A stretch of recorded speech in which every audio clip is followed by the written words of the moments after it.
evening, everyone. Welcome to the meeting of the Lebanon Utility Service Board for Wednesday, March 8th, 2023.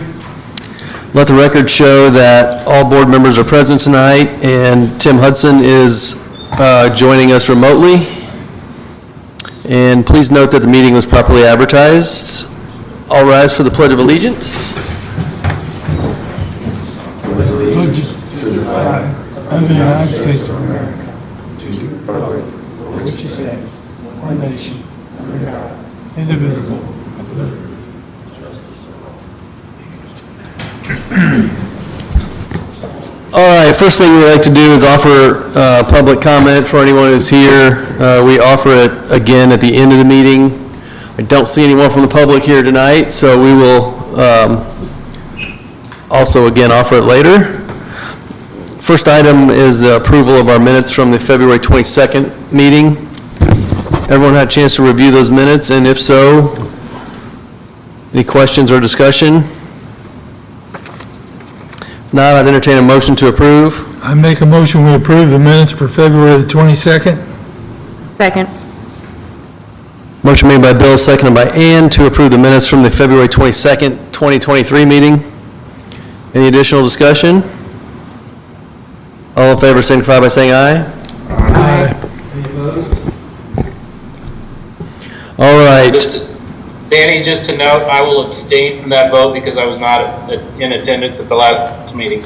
And Danny, my fault, do we need to roll call on that item as well? Okay, so since Tim's remote, we will have to do a roll on each action item tonight. So I'll have Danny read everyone's name and just vote aye or no. Ann Patterson? Aye. Bill Stoner? Aye. Aaron Smith? Aye. Tim Hudson? Abstain? Neil Taylor? Aye. All right, thank you for that. Next item is an action item as well. It's the 2023 conduit installation. And Jeff Greeno, our electric operations manager, is here to present this item. Hey, Jeff.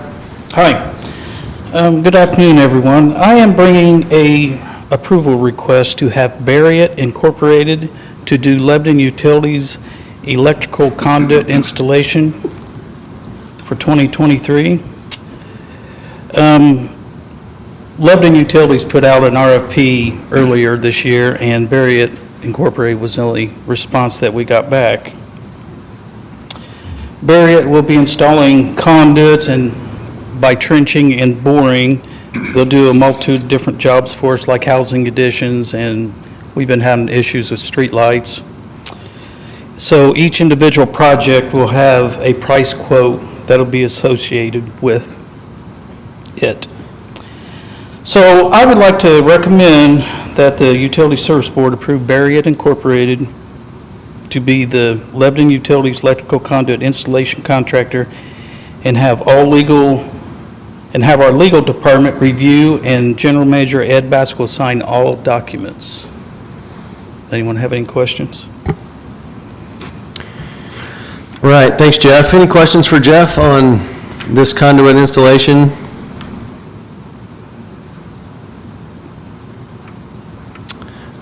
If not, I would entertain a motion.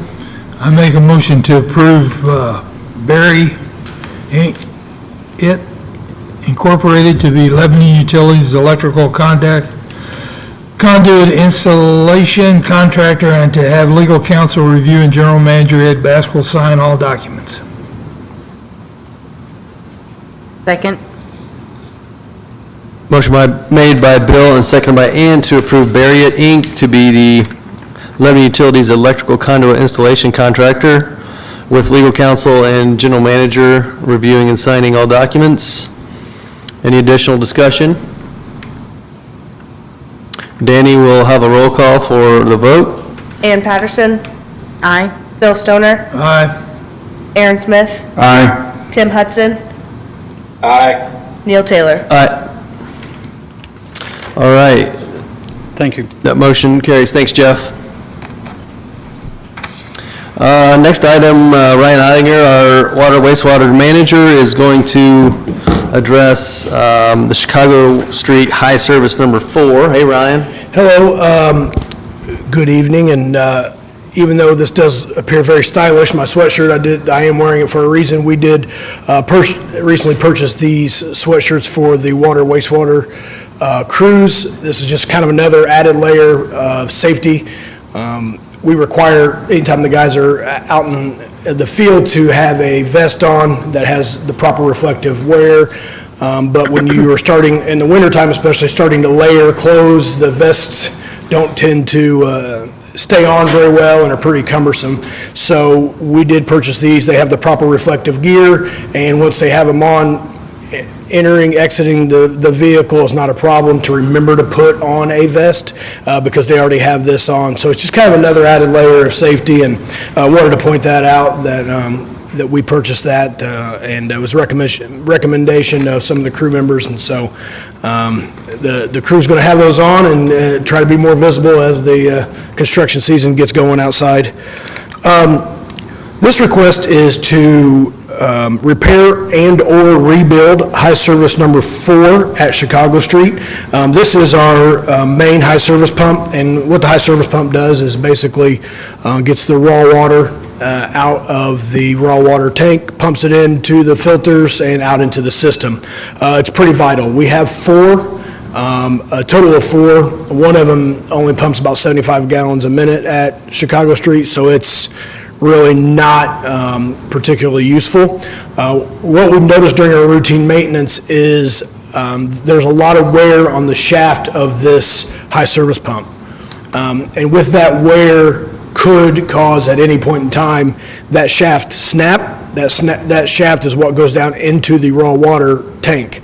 If that does snap, goes into the tank, you have to drain the tank, get in, retrieve that, then make your repair, and then after retrieval, it's about a 20-hour process to fill it back up, and then you have a minimum 48-hour process to make sure that all the bacteria samples pass for it to be safe. So it could be down for a week plus if we don't address this in a timely manner.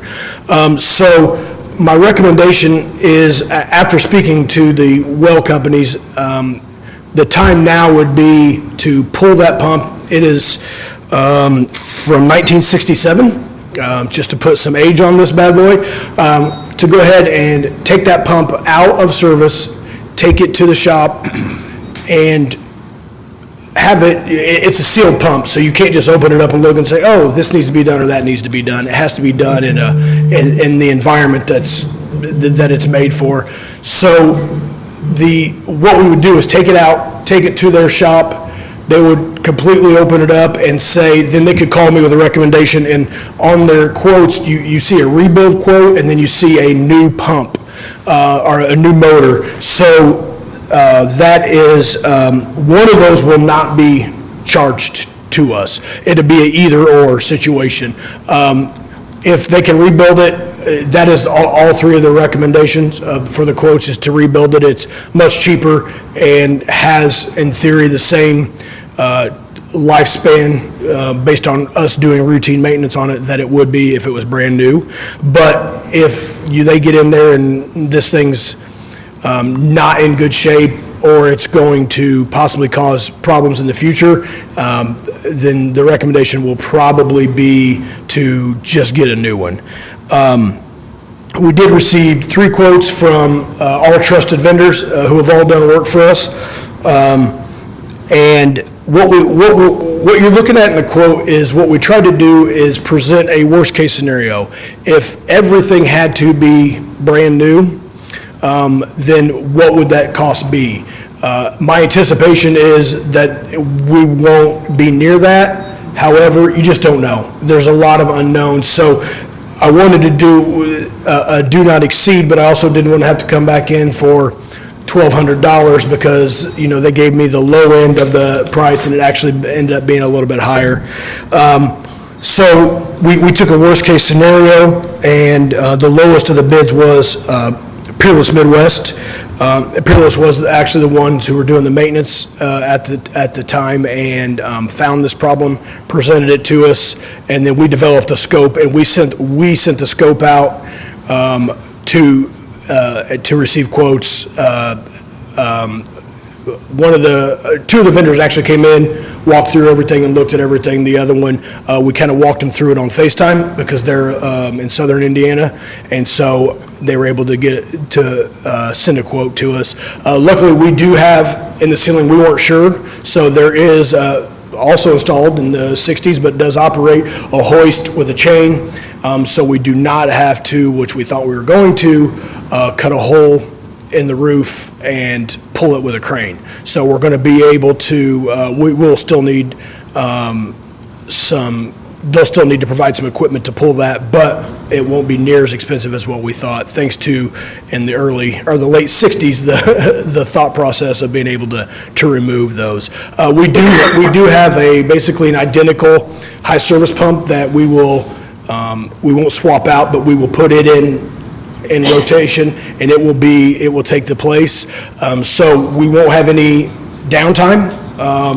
We won't experience any issues other than the fact that we just have less redundancy now. But adjustments, like I said, could still be made with the other pumps.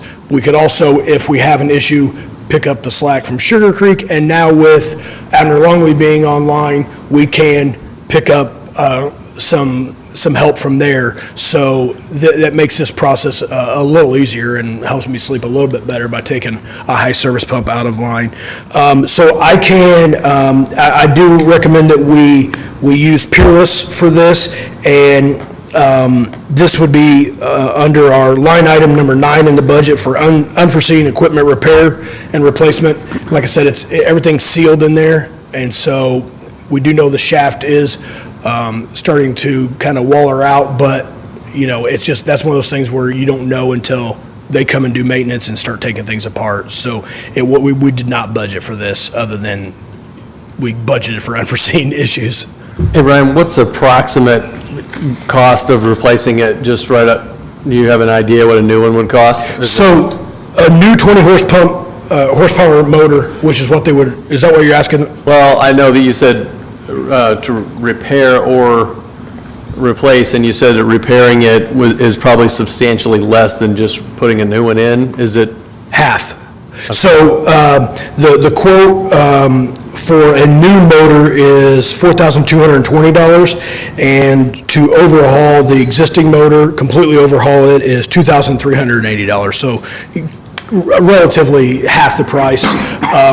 And with these older style motors, all three vendors basically said they would recommend, if a rebuild is possible, to go with that. You're not compromising. It's not going to nickel and dime you and end up still having to come in and get a new one. And it's still replacing the most important parts. It's not like we're going to have to dig back down and replace other parts later. Right?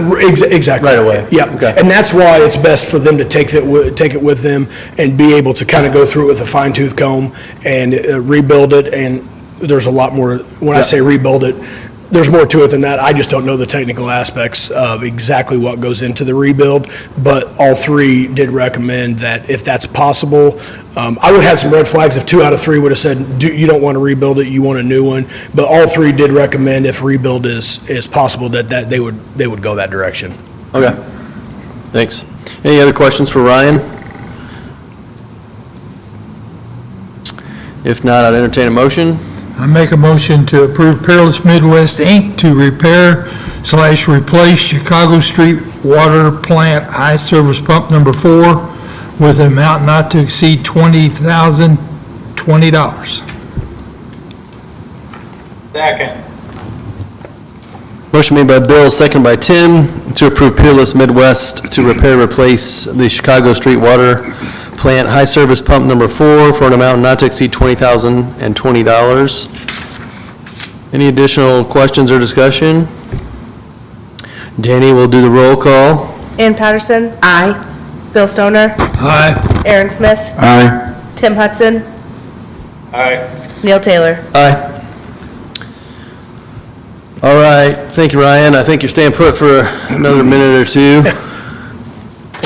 Or three. Next item is the BF&S design agreement for Business Park lift stations, an action item, and Ryan will address that. Yes, this is kind of a follow-up to the discussion we had in our last working session for the Business Park Lift Station. We presented the study in the last working session, and along with that study, the next step after the study is the design of the lift station.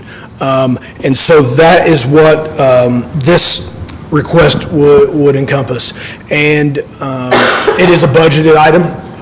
So even if, this is the type of design where if, no matter what happens in the future with this lift station, as far as timing goes, we will need this design. This will be ours, this will be always ours. So if for some unknown reason there's a delay in this project and it gets pushed,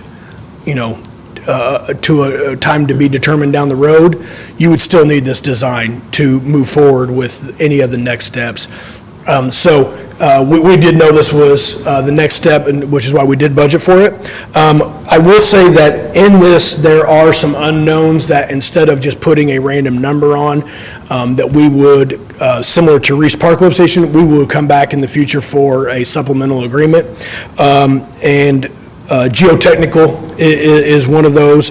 Right away, we're not quite there yet to have a price on right away. The electrical that goes along with this and the inspections are all kind of to be determined. But it's very similar, or exactly, I guess, what we did with Reese Park. We came back in a timely manner when we knew those costs. We knew if we needed to obtain right of way, we knew if we needed what the electrical costs would be based on the design that we have. So we would be able to add those to a supplemental agreement. So this does encompass the business park. It's going to convey about 2,000 EDUs to the Prairie Heights Lift Station, which it does have the capacity for that. Right now, the Prairie Heights Lift Station flows to a 21-inch sewer, so we will, that would be too small for us to flow into, so we will actually take that all the way to the interceptor as part of this upgrade. So it will be more than just expanding the availability for the business park. When we bring it to Prairie Heights, we will also expand it to the plant, so we can make sure that we cover the flow all the way into the interceptor, which the interceptor is what feeds, is right outside the wastewater treatment plant and feeds the plant. Ryan, let me please ask a couple of questions, because I don't completely and clearly understand that. So there needs to be some improvement in the size of the force main between Prairie Height and the plant, is that correct?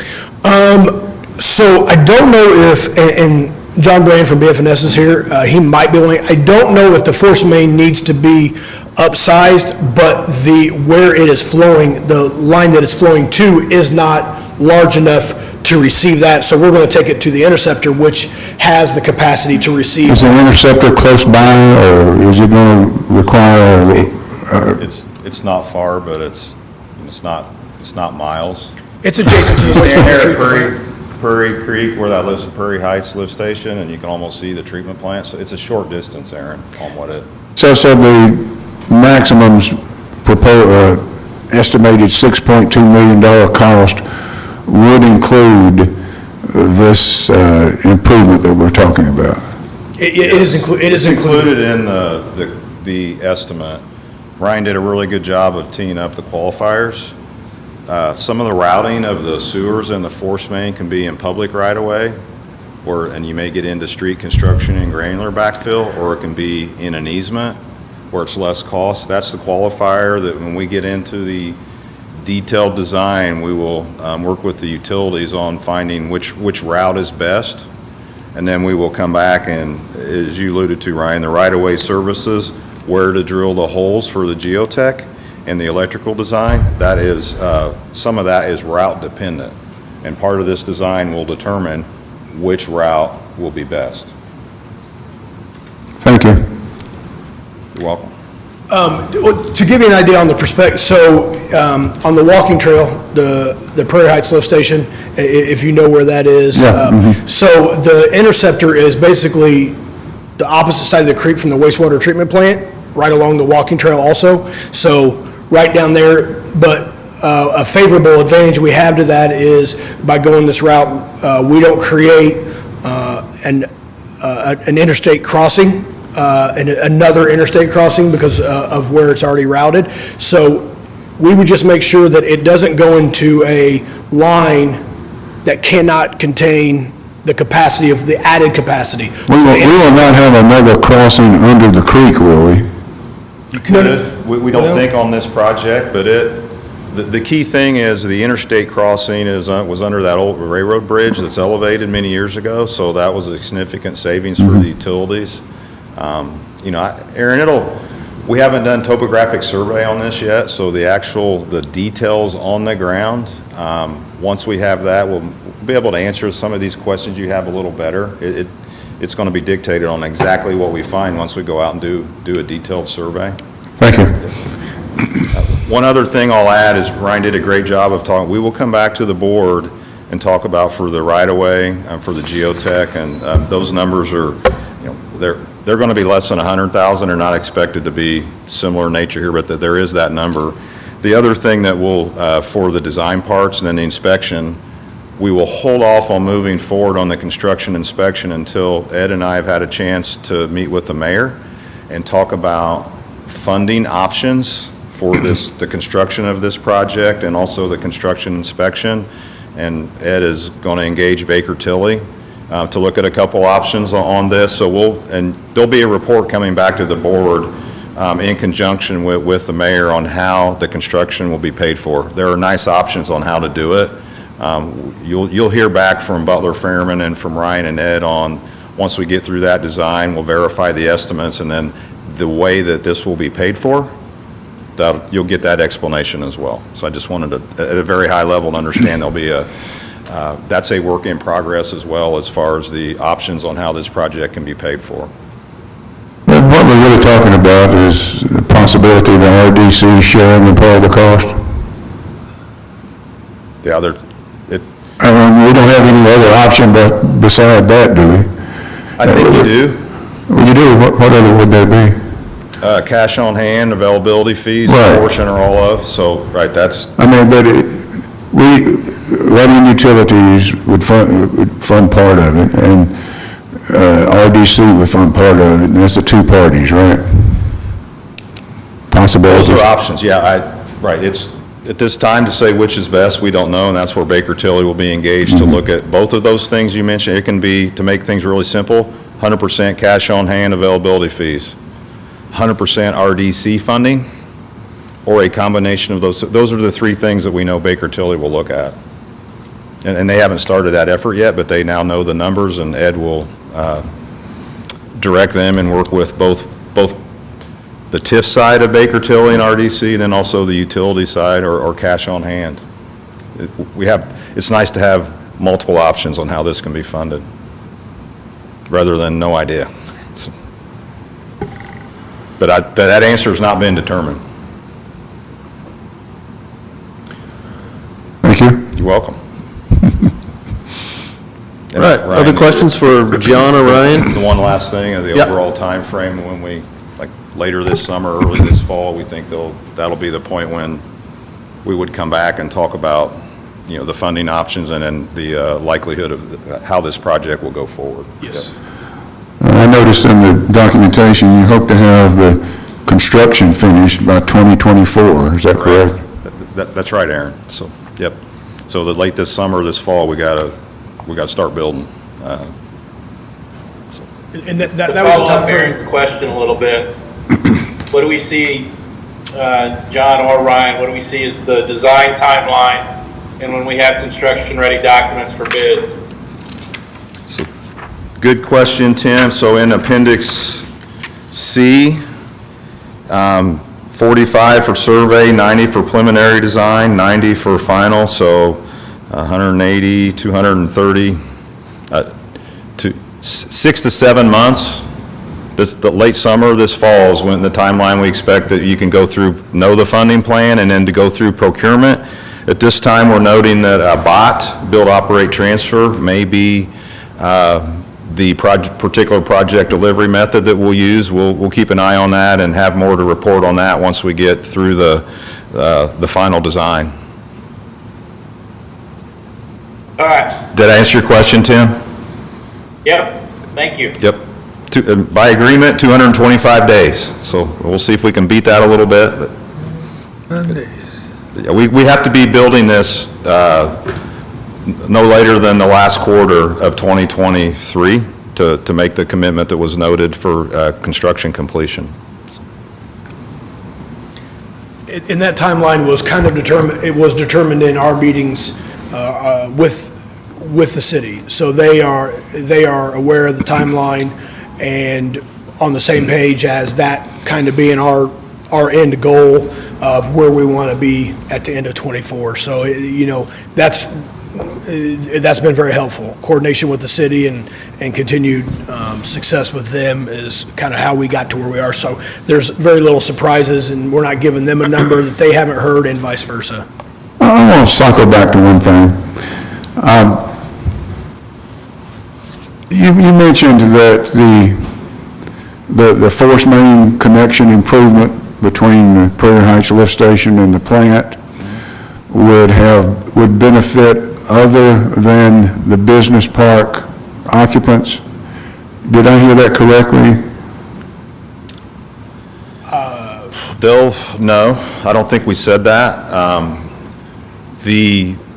The existing force main cannot, with the added capacity from the business park at the Prairie Heights lift station, was not, back when that original design was done, it was not done to accommodate 2,000 EDUs. So that we can't push that into the existing system based on the flows that are there.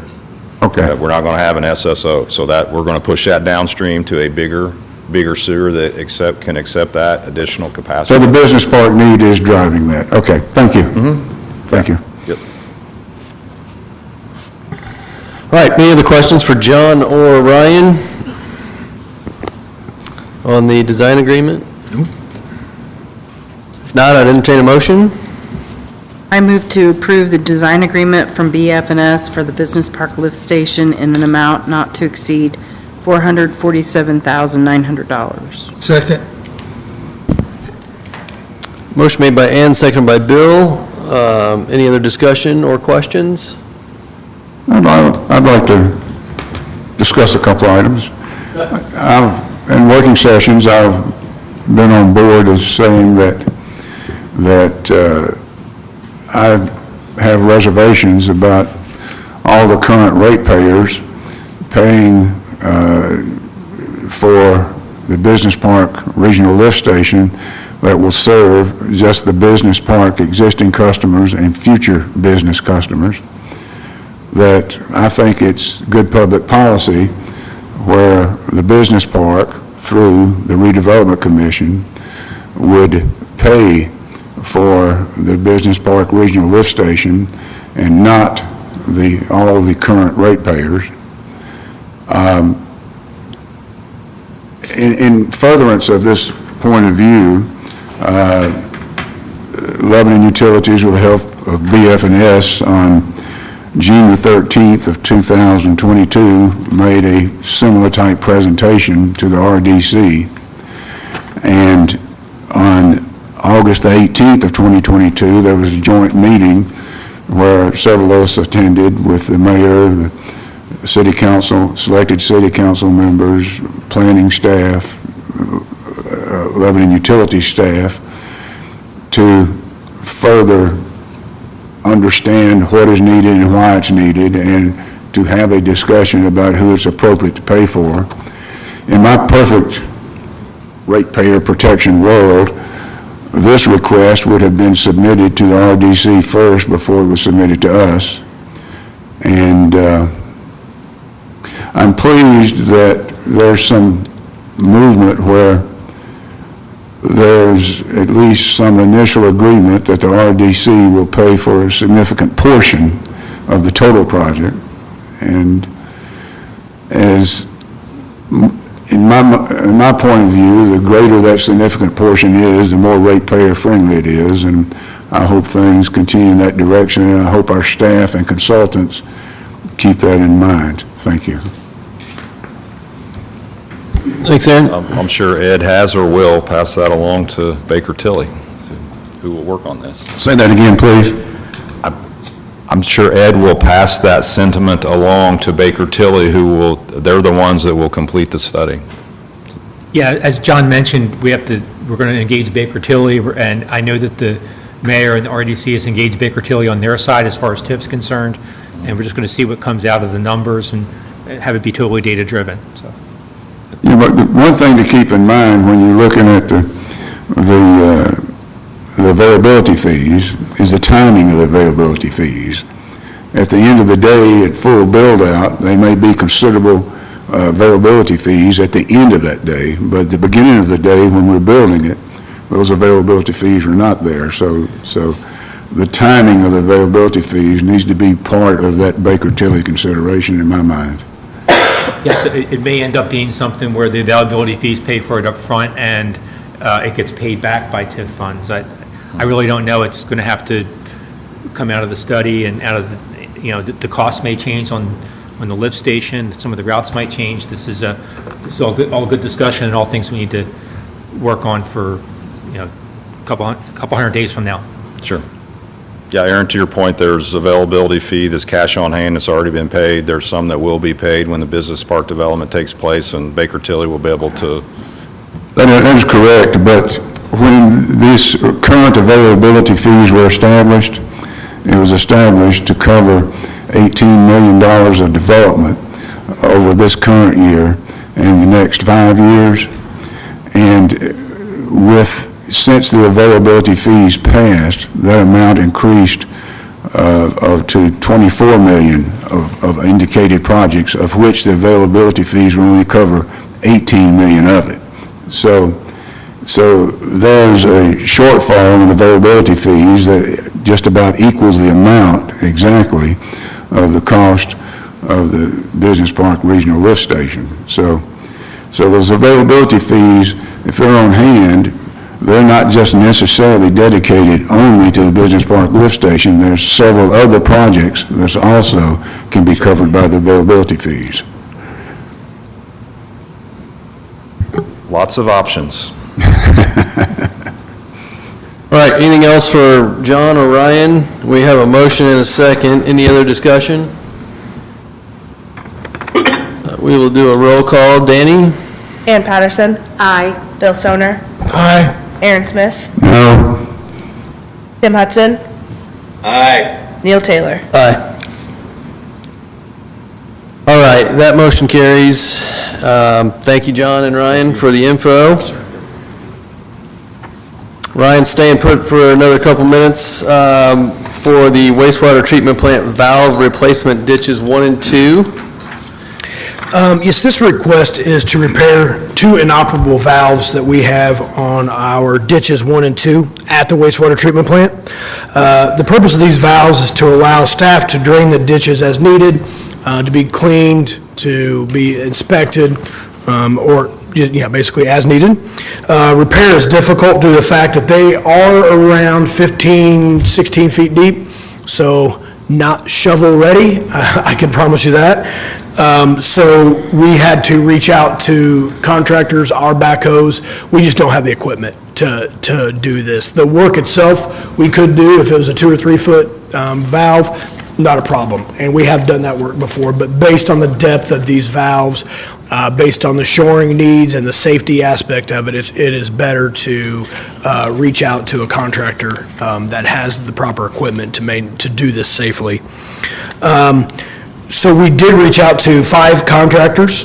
We did receive 3 quotes. And I will note that my recommendation is not, unlike my other recommendation, is not the lowest quote.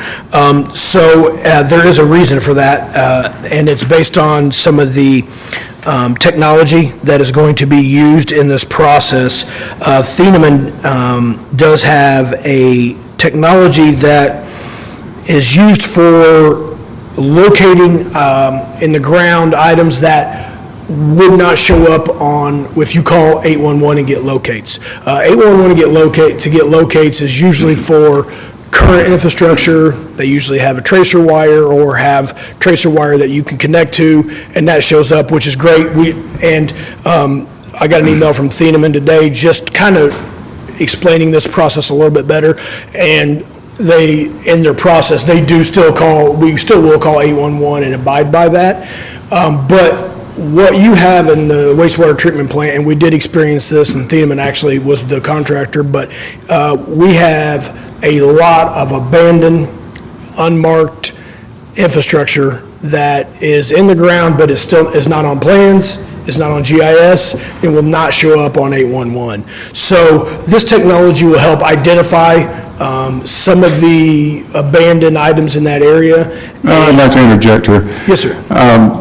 As the wastewater liaison for the board, I looked at this a little more carefully at this land radar detection to educate myself on it a little bit and find out if I agree that it's a positive additional thing for us. I have a lot of faith in Tony Green, and he says it does, along with Ryan. So I just want to add that from my research standpoint, I support the selection of this contractor because of that additional step. I appreciate that. Yeah, it wouldn't be, it's not a situation where it's apples to apples, and I'm not recommending the lowest price. But I think with the price difference and the land radar that they're going to utilize that was not in the other quotes and was not going to be utilized by other contractors, I think that the price differential is worth the investment into that. So I can try to answer any questions that you might have on this scenario, and Yeah, that document you referred to, that 114-page document. large. It is large. I didn't look at all 114 pages, but I got a sense of what it's about. I did not look at all of them or print all of them. I started to, and then became very selective on what I printed off for my information. And Thieneman did do our expansion, so they are a trusted contractor. We had a good experience with them, so for them to come in and be able to do this does not cause me any concern. All right, thanks, Ryan. Any additional questions or discussion? If not, I'd entertain a motion. I move to approve Thieneman Construction, Inc. to repair the broken valves on ditches 1 and 2 at the wastewater treatment plant in an amount not to exceed $49,882.10. There's a typo. Second. Motion made by Aaron, seconded by Bill. That is the correct amount, right, Danny? Okay, That is. 49,882.10. That's the correct amount. Okay. Yes. Motion made by Aaron, seconded by Bill. Any additional questions or discussion? Danny will read the roll. Ann Patterson. Aye. Bill Stoner. Aye. Aaron Smith. Aye. Tim Hudson. Aye. Neil Taylor. Aye. All right. Thank you, Ryan. Thanks, everyone. Appreciate it. Next item we have is the Grasslands Water Supply and Wastewater Capacity Pre-Reservation Amended MOU. I believe this item will be tabled, and we'll need a motion to do that. I think we want to table it for the date that we recommended for the special meeting. I think that's the process, I'm not sure. Okay. Someone have that motion they'd like to make with a date and, Tuesday at 11 a.m., which is, See, I move that we table this item to Tuesday, March 14th. 14th at 11 a.m. Wait, well, the time's not necessary, but, I don't think we need to put the time no, to the it. time's not necessary. Just the But date. just for the public, we plan to meet in a working session at 11, and then soon after, decide what we think about the Yep. I amendment. say just put the date in. Yes. yeah, okay. Yeah, just the date. So that's my motion. Second. Motion made by Aaron, seconded by Ann to table item 9 until Tuesday, March 14th. Any others discussion? Danny will read the roll. Ann Patterson. Aye. Bill Stoner. Aye. Aaron Smith. Aye. Tim Hudson. Aye. Neil Taylor. Aye. All right, that item is tabled until Tuesday, the 14th. Next item we have is the approval of the claims, payroll, and transfers for March 8th, 2023. Everyone had a chance to review those items, and if so, any questions or discussion? If not, I'd entertain a motion. I move to approve the claims payroll transfers dated March 8th, 2023 in the amount of $1,151,086.32 for claims and payroll and $7,154,702.88 for transfers. Second. Motion made by Bill, seconded by Tim to approve the claims, payrolls, and transfers dated March 8th, 2023. Any additional discussion? All in favor signify by saying aye. Aye. Any opposed? Oh, sorry, Danny, we got to do a roll there. I was doing really well. Yeah, you were. Ann Patterson. Aye. Bill Stoner. Aye. Aaron Smith. Aye. Tim Hudson. Aye. Neil Taylor. Aye, there we go. Okay, next item is any other business that comes before the board. Anyone from the board have any other business tonight? Please. All right. On March 3, I had the pleasure of being introduced by Sandra Morgan to the following members of our finance department team at their workstations: Debbie Van Camp, accounting supervisor; Jeannie Blackmore, accounts payable administrator; Shauna Glendenning, collections accountant; and Jill McKinney, billing representative. Our electric, water, and wastewater crews are often recognized by the public for their technical knowledge and physical stamina to keep our utility reliably operating around the clock during all kinds of weather emergencies. Our finance department has likewise important duties to help keep our utility bills affordable. It is vitally important to our ratepayers that all our customers pay their bills on time, that we pay our invoices promptly and honestly, and that our managers have up-to-date budget information to effectively manage their departments. Our finance department doesn't have to work outside in all kinds of weather, but they must concentrate continuously on a number of important job tasks that many of us would find overwhelming. Our finance department members are more excellent examples of how Lebanon Utilities is a collection of neighbors effectively serving neighbors. Thank you. Thank you, Aaron. Nice compliment there. Anyone else from the board have anything? Ed, anything? I just, a couple of things, similar to Commissioner Smith, some shout-outs for our employees. Amber Smith put together a total compensation package for each employee, which shouts out not just their pay, but their benefits and their overtime and different things they've accumulated through the year. This is a real benefit to the employees, so they understand the value of being a Lebanon Utilities employee. It helps us with retention and helps them understand the value of working here. I just want to thank her for doing that, because we just want people to feel appreciated and know we appreciate them. I also want to shout out Jeff Greeno, because he's been aggressively pursuing grants to help with our electric capital costs and really keeping on top of things with grant writers. And we just talked to the board about it at the working session, and that just shows a real dedication, and I appreciate him doing that. And also our electric crews in general, they are helping, outside of their regular jobs, they're helping out Kiwanis. They have the pancake supper coming up on, I think it's March 13th. No, April 13th, excuse me. And they help them get set up for that every year. It's sort of like a tradition of they need the manpower of someone to bring over their grills so they can make pancakes. And I just want those guys to know they're appreciated and they're a part of the community. They're neighbors serving neighbors. Thanks. Thank you. Very good, Ed, for those shout-outs. Anybody else have anything tonight for the board? We'll ask for public comment again. Ed, you aware of any comment to come across your desk? No, thanks. All right. Looks like our next meeting is scheduled for the 22nd of March at 5 p.m. Anything else before we adjourn? All right, I guess we'll have to take a roll for an adjourn. We got a motion to adjourn? I'll make a motion, we adjourn. Second. All right, Danny. Ann Patterson. Aye. Bill Stoner. Aye. Aaron Smith. Aye. Tim Hudson. Aye. Neil Taylor. Aye. All right, everyone, thank you. We'll stand adjourned and see you in a couple weeks.